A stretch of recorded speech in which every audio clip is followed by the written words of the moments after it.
Older adults are considered to be in a high-risk group, that is, people over the age of 65, regardless of any other medical conditions they might have, simply because older people don't have the same degree of immunity. Generally, one's immunity gets less as you get older.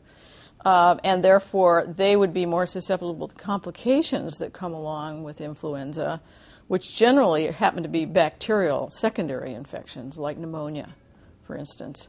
So that's the reason that older adults are considered to be at high risk. It's interesting that it looks as if people over the age of 65, perhaps even younger than that, have some degree of immunity that they've developed against this new strain of virus. We're not seeing as many cases of influenza itself in people in those age groups as we expected ordinarily.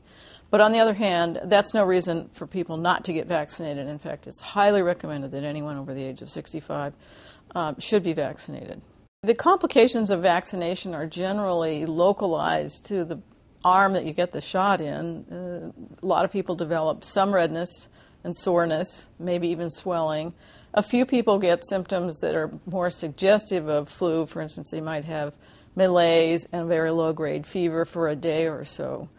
But other than that, older people don't react any differently than anyone else does. There are several kinds of people who are considered to be at high risk and who definitely will be on the first priority lists to get both the seasonal flu vaccine as well as the new H1N1.